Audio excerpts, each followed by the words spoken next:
The winter wind howled through the shattered windows of the abandoned research facility as Marcus Webb pressed his back against the cold concrete wall, his breath forming small clouds in the freezing air. It had been 7 years since the outbreak turned civilization into a nightmare, 7 years since the dead began to walk and humanity retreated into the shadows of its former glory. Marcus clutched the worn photograph in his jacket pocket, a habit he'd developed over the countless nights of survival, the faces of his wife and daughter serving as a reminder of what he'd lost and why he kept fighting. Outside, the moans of the undead echoed through the empty streets of what used to be Denver, Colorado, a once thriving city now reduced to a graveyard of memories and broken dreams. Marcus wasn't alone in the facility though, and that made all the difference between hope and despair. Dr. Elizabeth Morgan worked frantically in the makeshift laboratory 3 floors above, her tired eyes scanning the microscope for the 100th time that night. She had been a neurologist before the world ended, and now she might be humanity's last chance at reclaiming it. Her hands trembled not from fear but from exhaustion and excitement as she observed the sample before her, the breakthrough she'd been chasing for 3 years finally materializing in the petri dish. The vaccine wasn't just a theory anymore, it was real, tangible, and it could change everything. Elizabeth pulled back from the microscope and rubbed her eyes, knowing that Marcus and the others were counting on her, knowing that millions of survivors scattered across the wasteland were counting on her, even if they didn't know she existed. She reached for her radio and pressed the button, her voice cutting through the static with urgency and hope. Marcus's radio crackled to life, and Elizabeth's voice filled the silence of his guard post with words he'd been waiting years to hear. The vaccine worked on the test subjects, the infected mice had shown signs of reversal, their aggressive behavior diminishing within hours of injection. Marcus felt his heart race as he processed the information, his mind immediately jumping to the implications and the dangers that would follow. If they had a cure, they needed to get it to the remaining pockets of humanity, but that meant leaving the relative safety of the facility and venturing into the hellscape that waited beyond their reinforced walls. He acknowledged Elizabeth's transmission and immediately headed to wake the others, knowing that this discovery would change the course of their war against the undead. The community that had formed within the research facility numbered 43 souls, each one a survivor with their own story of loss and perseverance. There was James Patterson, a former Marine who'd taken charge of security and training, his military discipline keeping everyone sharp and ready for the constant threat outside. Rebecca Torres had been a high school teacher, and now she educated the 7 children in their group, ensuring that knowledge and hope passed to the next generation. Then there was David Kim, an engineer whose ingenuity had kept their power running and their defenses strong, and Father Michael O'Brien, who provided spiritual guidance to those who still sought comfort in faith. Together, they had created something precious in the apocalypse, a functioning community built on trust and mutual survival, but they all knew that simply surviving wasn't enough anymore. As Marcus gathered everyone in the common area, the excitement was palpable but tempered with the reality of their situation. Elizabeth presented her findings to the group, explaining in terms everyone could understand that they finally had a weapon that could turn the tide against the infection. The vaccine couldn't raise the dead back to life, those who had fully turned were beyond saving, but it could protect the living from infection and potentially help those in the early stages of turning. James immediately began strategizing, his tactical mind already working through the logistics of production, distribution, and protection. They would need to reach the other survivor settlements, places they'd only heard about through scattered radio transmissions, the colony in the Appalachian Mountains, the flotilla off the coast of California, and the underground network beneath Chicago. The mission was clear, dangerous, and absolutely necessary. Humanity's final chapter was beginning, and they would write it with courage, sacrifice, and an unwavering determination to reclaim their world from the grip of the undead. The following morning brought a flurry of activity throughout the research facility as everyone understood the magnitude of the task ahead. James Patterson stood in the armory, meticulously checking every weapon and counting ammunition with the precision that had kept him alive through countless encounters with the undead. They had enough firepower for a small militia, scavenged over the years from abandoned police stations, military checkpoints, and sporting goods stores, but James knew that bullets could only solve part of their problem. The real challenge would be moving the vaccine across hundreds of miles of infected territory without losing it or the people carrying it.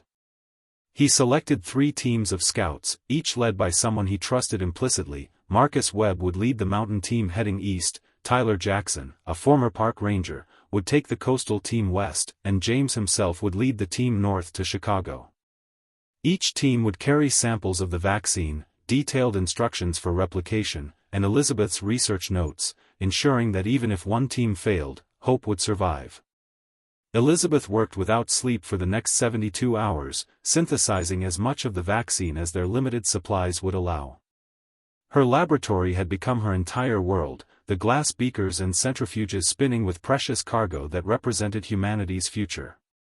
David Kim had rigged additional power cells to her equipment, diverting energy from non-essential systems to ensure she had everything needed for production. The vaccine required a delicate balance of temperature control and timing. One mistake could render an entire batch useless, and they didn't have resources to waste. As Elizabeth filled the specialized cooling containers that David had modified from old refrigeration units, she felt the weight of responsibility pressing down on her shoulders like a physical burden. Rebecca Torres entered the lab with hot coffee and a sandwich, forcing the doctor to take a break, reminding her that she couldn't save humanity if she collapsed from exhaustion first. The 2 women sat in companionable silence for a moment before Rebecca asked the question that haunted everyone's mind: what if the vaccine worked but they couldn't distribute it in time? What if they were already too late? Marcus spent his preparation time studying maps and planning routes, his dining table covered with outdated atlases and hand-drawn notations from other survivors they'd encountered over the years. The interstate highways were death traps, clogged with abandoned vehicles and attracted hordes of undead like a magnet. Instead, he plotted courses through back roads, forest paths, and river routes, anywhere that might offer concealment and quick escape options.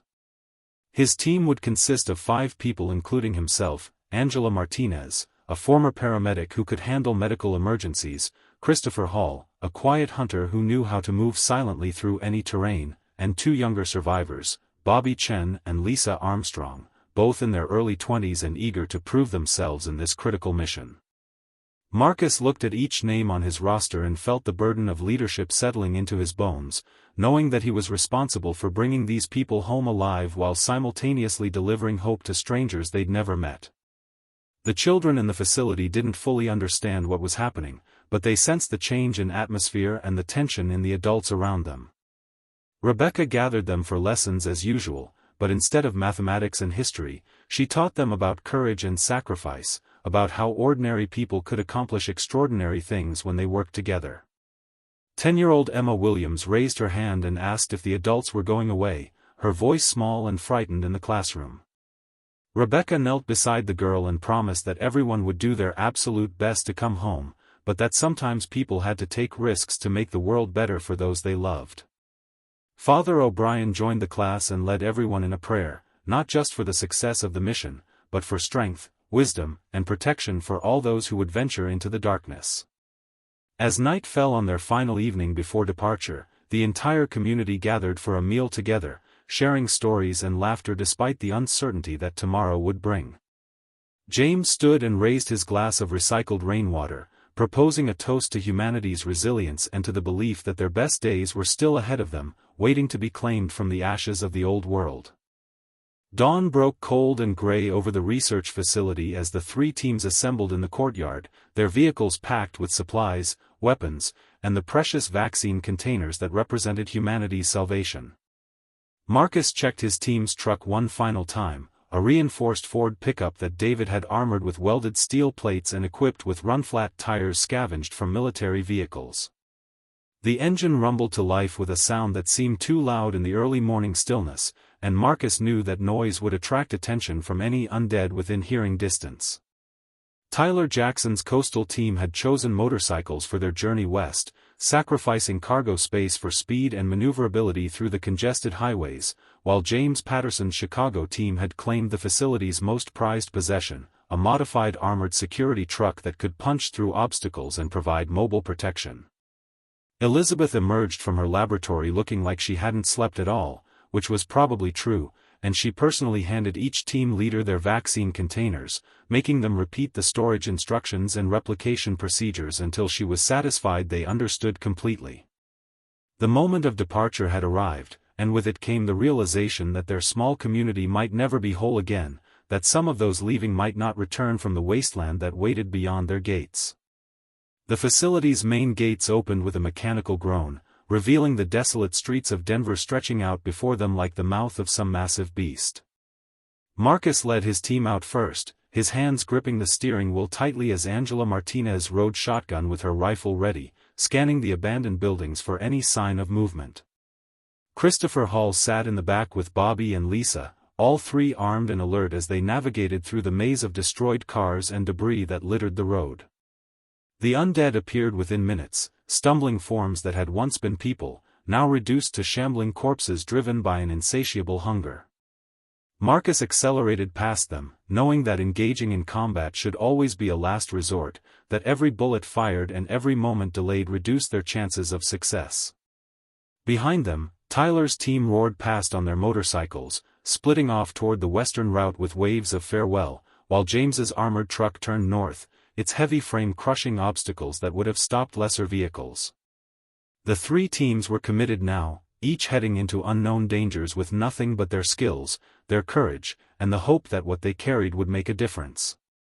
Marcus's team made good progress for the first 6 hours, following the back roads through the Colorado countryside where the undead were fewer and the landscape offered multiple escape routes. They passed through ghost towns where nature had begun reclaiming the structures humanity left behind, vines crawling up gas station walls and trees growing through the roofs of abandoned homes. Christopher spotted deer grazing in what used to be a shopping center parking lot, a reminder that while humanity struggled to survive, the natural world was adapting and thriving in the absence of civilization. As afternoon approached, they reached the foothills of the Rockies where their route would take them through narrow mountain passes and treacherous elevation changes. Angela studied the map and suggested they find shelter before nightfall, knowing that traveling these roads in darkness would be suicide even without the threat of the undead. Marcus agreed and guided the truck toward a small ranger station that appeared on their map, hoping it would provide defensible shelter for the evening. The ranger station sat perched on a hillside overlooking a valley, its wooden structure surprisingly intact despite 7 years of neglect. The team approached cautiously, weapons ready as Christopher volunteered to scout the interior before they committed to staying. He moved with the silent grace of someone who had spent years tracking game through forests, disappearing into the building and emerging 5 minutes later with a thumbs-up signal. The station was clear, no undead inside, and it even had a working fireplace they could use for warmth without attracting too much attention. As they unloaded essential supplies from the truck, Lisa suddenly grabbed Marcus's arm and pointed toward the valley below where a massive horde of undead was moving south, hundreds of them streaming between the trees like a grotesque river of death. The sight made everyone freeze as they realized how close they'd come to driving directly into that nightmare. Bobby whispered a question that chilled everyone to their core: where were that many undead going, and what were they moving toward? Marcus pulled out his radio and tried to contact the facility to warn them, but only static answered his call, leaving them isolated in the mountains with questions that had no answers and a mission that suddenly seemed far more dangerous than anyone had anticipated. Marcus's team spent a restless night in the ranger station, taking turns on watch while the others tried to sleep despite the knowledge that hundreds of undead were somewhere in the valley below. When dawn finally arrived, Marcus made the decision to continue their journey while attempting to raise the facility on different radio frequencies throughout the day. The mountain route became increasingly treacherous as they climbed higher into the Rockies, the road narrowing to a single lane carved into the mountainside with sheer drops on one side and rock walls on the other. Angela gripped her seat as the truck navigated a particularly sharp turn, loose gravel skittering over the edge and disappearing into the fog-shrouded canyon below. They were making a fuel stop near an abandoned ski resort when Christopher's sharp eyes caught movement in one of the lodge buildings, but it wasn't the shuffling gait of the undead, it was deliberate and tactical, the movement of living humans. Marcus raised his hand to signal his team to take cover just as a voice called out from the lodge, telling them to identify themselves or turn back immediately.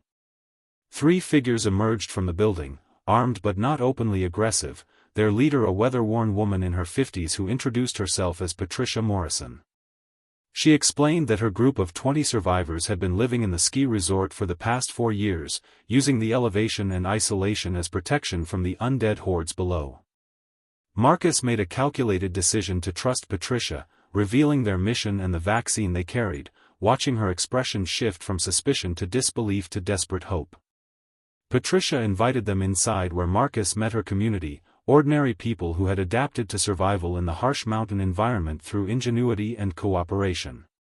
When Elizabeth's research was shown to their doctor, an elderly physician named Walter Green, his hands trembled as he examined the documentation, tears streaming down his weathered face as he realized what this meant for humanity. Patricia offered to help replicate the vaccine using their medical supplies, creating a secondary production site that could serve the mountain communities, but she also shared troubling information that explained the horde Marcus's team had witnessed.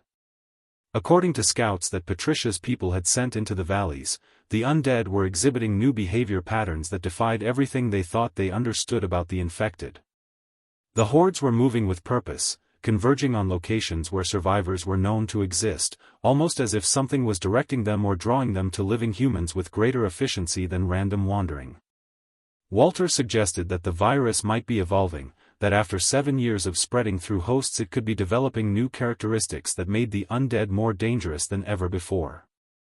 Marcus felt ice water run through his veins as he realized the implications. If the infected were becoming more organized or attracted to survivor settlements, then the research facility with 43 living people might be in immediate danger.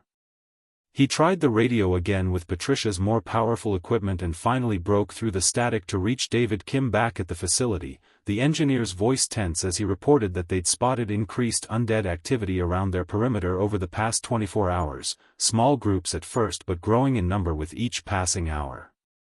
Meanwhile, 200 miles to the north, James Patterson's team had reached the outskirts of Chicago where they discovered that the underground survivor network was larger and more organized than anyone had imagined. Thousands of people lived in the old subway tunnels and basements, connected by passages that kept them safe from the surface world's horrors. Their leader, a former city councilwoman named Victoria Hayes, welcomed the vaccine with cautious optimism but warned James that Chicago's undead population numbered in the millions, a writhing mass of infected that made any surface movement virtually impossible. James shared what Marcus had reported about the horde behavior, and Victoria's expression darkened as she revealed that her people had noticed similar patterns, the undead gathering in larger groups and testing their defenses with what seemed like coordinated attacks. On the West Coast, Tyler Jackson's motorcycle team fought through a nightmare stretch of highway where the infected had created an almost impassable barrier of bodies, losing one of their members in a desperate fight before breaking through to continue their journey. As night fell across the wasteland, 3 separate teams carried humanity's hope through increasingly dangerous territory while an ancient facility prepared for a siege that would test whether their vaccine had arrived too late to save those who created it. The research facility's reinforced walls had never been tested like this before, and David Kim watched from the security room as hundreds of undead pressed against their defenses with relentless determination. The monitors showed every angle of their perimeter, and what disturbed him most wasn't the number of infected but the way they moved, probing for weaknesses, pushing against gates and fences with coordinated pressure rather than the random wandering they'd shown for years. Rebecca Torres had taken the children to the lowest level of the facility, the most secure location they had, while Father O'Brien helped organize the defenders on the walls. The adults who remained, numbering 31 with the 3 teams gone, prepared for a battle none of them had anticipated fighting alone. Elizabeth emerged from her laboratory carrying a case of vaccine doses, her face set with grim determination as she announced that if they survived this siege, they could begin inoculating everyone in the facility, creating the first truly immune community in the post-apocalypse world. 200 miles away in the mountains, Marcus faced the hardest decision of his life as Patricia's radio operator maintained contact with the besieged facility. Every instinct screamed at him to turn the truck around and race back to help defend his home and the people he'd lived with for years, but Angela placed a hand on his shoulder and reminded him that turning back might doom thousands of other survivors who needed the vaccine. Christopher suggested a compromise. He and Bobby would continue the mission to the Appalachian settlements while Marcus, Angela, and Lisa returned to the facility with vaccine samples and Patricia's reinforcements. Patricia immediately volunteered 12 of her best fighters, mountain-hardened survivors who knew how to handle weapons and weren't afraid of the odds they'd face. Within 30 minutes, 2 vehicles were racing back down the mountain roads while Christopher and Bobby continued east on foot, carrying backpacks loaded with vaccine containers and Elizabeth's research notes, their survival depending on stealth rather than firepower. Marcus pushed the truck to dangerous speeds on the treacherous roads, Angela beside him checking weapons while Lisa rode in the bed with Patricia's fighters, all of them knowing they were racing against time and death itself. Back at the facility, the first breach occurred on the eastern wall where the undead had literally climbed over each other to create a ramp of bodies against the fence. Father O'Brien was closest to the breach, and the former chaplain proved that faith didn't preclude fighting as he led 5 defenders to plug the gap with welded metal sheets and concentrated fire. David watched the ammunition counters in his mind, calculating that at their current rate of expenditure they had perhaps 6 hours before they'd be reduced to melee weapons and desperation. Elizabeth moved through the facility with purpose, injecting every willing adult with the vaccine while explaining that it wouldn't make them immune immediately, the antibodies needed time to develop, but if anyone was bitten in the coming fight they had a chance of survival rather than certain death and reanimation. The mood shifted subtly as people realized they were making history, fighting not just for their own survival but proving that humanity could adapt and overcome even against an evolving threat.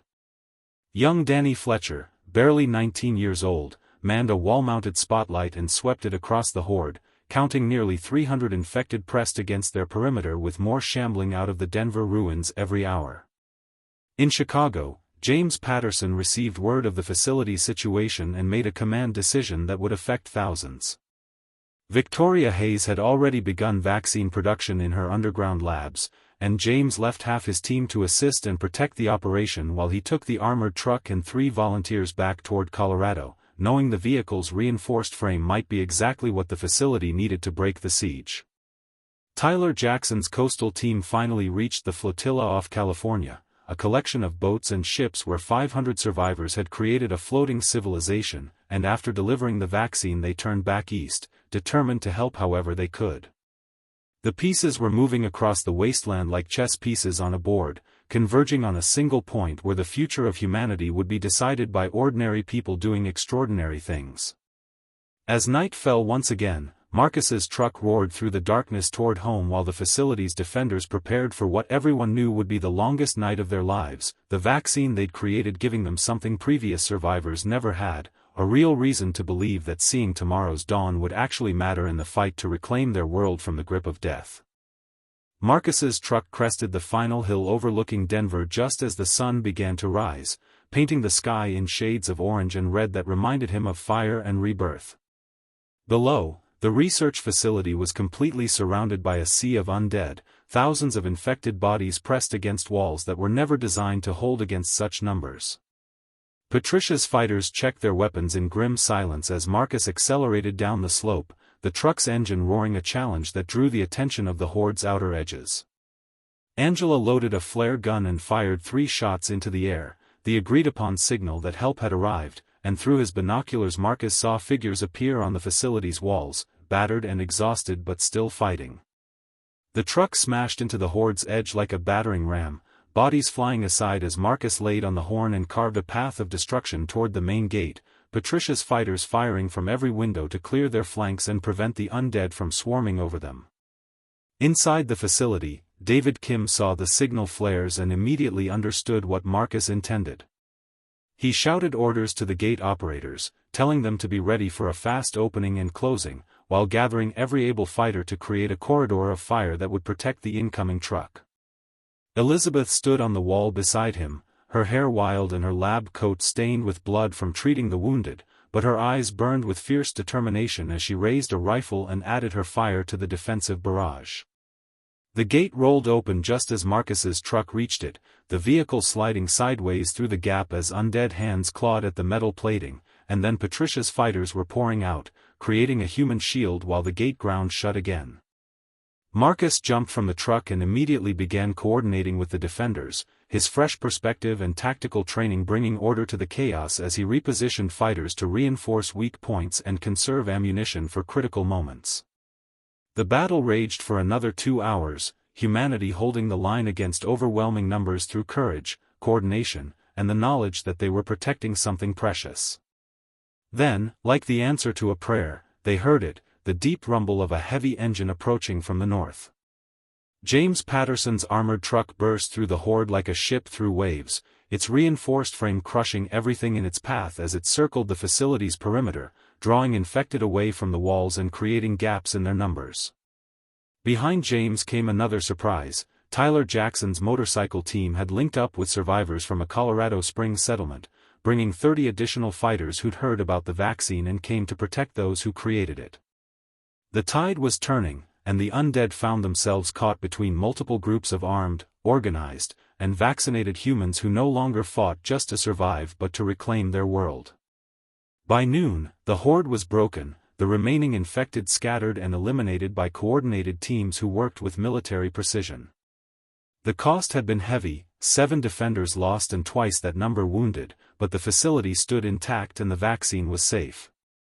As the survivors gathered in the courtyard, exhausted and grieving but victorious, Elizabeth announced that everyone who'd received the vaccine and survived being bitten was showing complete immunity, proof that their cure worked even against active infection. Christopher's voice crackled over the radio with news that he and Bobby had reached the Appalachian settlements and successfully delivered the vaccine, while reports from Chicago and the West Coast confirmed that production facilities were operational and distribution networks were forming. Father O'Brien led a memorial service for those they'd lost, his voice strong as he proclaimed that their sacrifice had purchased humanity's future, that from these ashes a new civilization would rise, immune to the plague that had nearly destroyed them.